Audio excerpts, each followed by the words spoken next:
So I just directed a short film for the very first time, and in the process I learned a ton. Some things I wish I knew before I stepped onto set. So in this video I'm going to be sharing 7 things that you can apply right now that will make a huge difference to your next film project. Firstly, if you don't know me, my name is Matt and I post videos on this YouTube channel. I talk about filmmaking tips, I share projects, insights, all that kind of stuff. So if that sounds interesting to you, please subscribe down below since it'll help me grow this channel and make more videos like this. Now let's jump into the video. Number 1 is to figure it out in pre-production. And on this channel, I talk a lot about pre-production because I think it's the most important part of the project. On the shoot day, you shouldn't be figuring out anything on the day.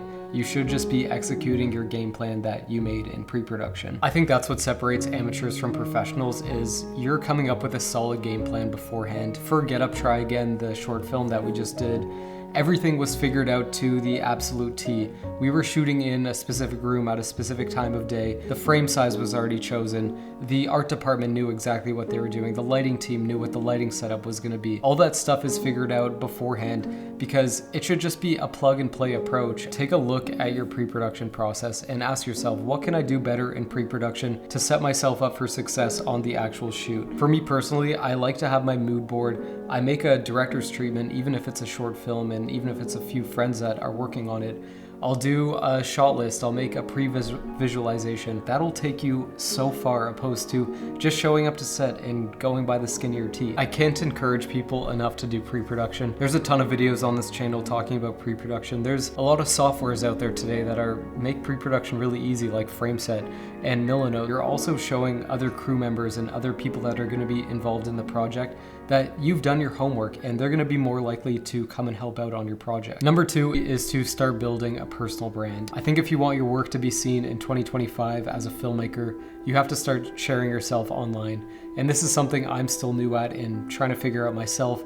So in order to soak up all the knowledge I possibly can, I started to take Nathaniel Drew's class on Skillshare, and they were kind enough to sponsor this video as well. Nathaniel's a fellow YouTuber and amazing storyteller, which is why I feel like this class is such a sweet spot for some filmmakers, because like me, I was so embarrassed to start sharing myself online.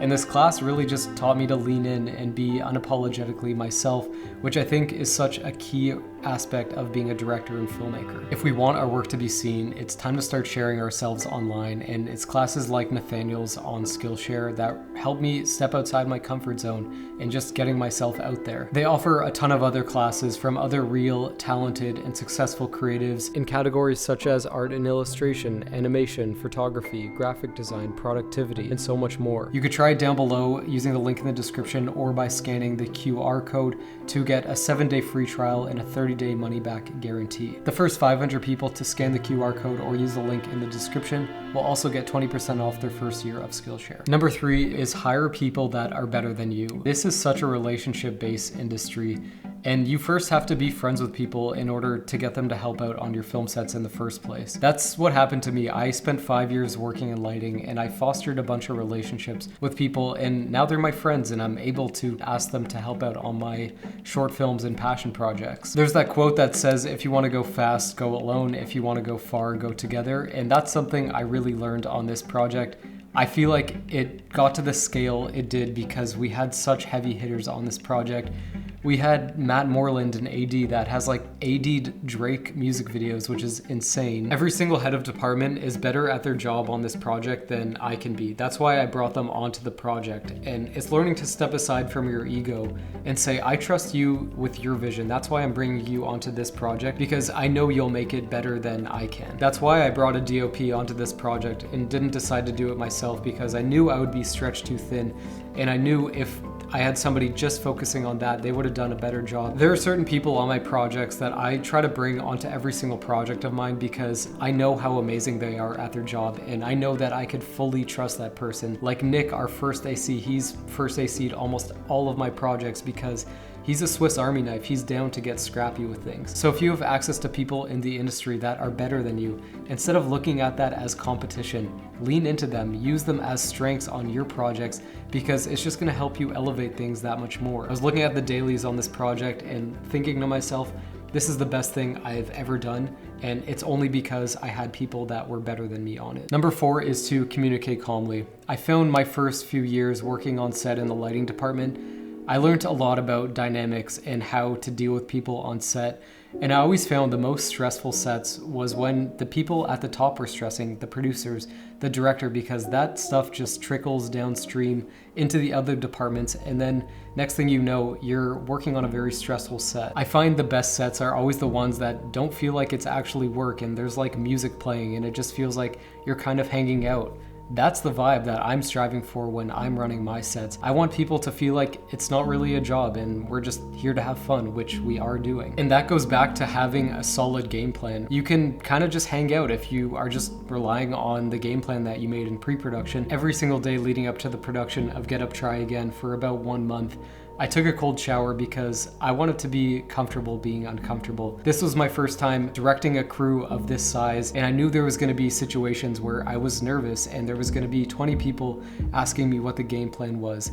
So I feel like by doing that, it sort of prepared me for those moments. I even had people come up to me on set and say, "You look really calm and it looks like you've done this a million times," but like it was my first time directing, and then in the back of my mind there's a ton of anxiety, but I'm choosing not to show it because I don't want it to trickle down to the other departments, and then maybe the actor gives me a bad performance, and then from there the shoot just kind of goes downhill. So do whatever you can to just keep yourself as calm as possible, whatever that looks like for you. It could be meditating the night before, taking a cold shower, or on the day playing music to just keep the vibes up and keep the spirits high. Number 5 is to pad the schedule, and this was a huge tip I took away from this production because we fell 2 hours behind on schedule, but luckily because we had an amazing first AD, he added that as padding on the back end of the schedule and didn't really tell anyone. So that way when we did fall 2 hours behind, he was not stressing whatsoever. Things take a lot longer than expected on set. Every single time you move the camera, every time you change the lens, know that that's gonna eat so much of your schedule, and just make sure to allocate enough time in order to do that stuff. Add double the amount of time you think it's gonna take in pre-production because that's how long it actually takes on set. I've been on film sets in the past in the lighting department where I knew the schedule was super unrealistic to film in one day. And that's when you hear those crazy stories of going into overtime for like 16 hours, 18 hours and stuff like that.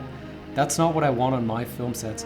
I actually wrote the creative in order for it to be a realistic 2 or 3 day shoot, and I think you should be thinking the same when you come up with your creative as well. Number 6, get to know your actors. So the actual actor that I chose to cast for this film, he wasn't an actor. He was a kid that I met at the skate park. It took several occasions of me going out, hanging out with him and his mom in order to sort of do my due diligence and make them comfortable with like me as a person. We had a little bit of common ground and we had this bond over skateboarding. So it just felt a lot easier to work with him. So whoever it is you're shooting, whether it's a friend or an actual actor, take them for dinner, get to know them, and actually just have genuine conversation before stepping on a set with them. This was actually probably my favorite part of directing this short film, was figuring out actually how to direct and tell this kid that had never acted before what I want him to do. Number 7, accept that it won't be perfect. It'll be likely that you'll have this crazy idea of what your project is gonna be, and I think that's a good thing. I think shoot for the stars, but just know when you get on set, there's gonna be some shots that you're like, this isn't what I imagined. But in those moments, it's either problem solving and figuring out what you don't like about the scene or whatever's not working, or learning to just accept the fact that not every single shot or scene is gonna be amazing, and some things you kind of just have to settle for. Because every single part of the process is where you sort of rewrite your original idea. You have this crazy idea in pre-production and conceptualization. You get to set, it's not exactly what it is, so you have to rewrite it a little bit on the day.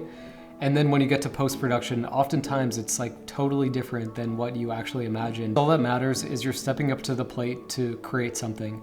I think having any work under your belt is an accomplishment in and of itself, so get things to the finish line. It might not be perfect and it might not be exactly what you envisioned in your head, but get it to the finish line. That's the most important part. If you made it this far in the video, honestly, thank you so much for watching. I want you to comment, where was Zoe? Zoe is my cat, by the way. If you like this video and want to see more videos like this, then check out this one I have queued up here. Subscribe for more, and I'll see you in the next.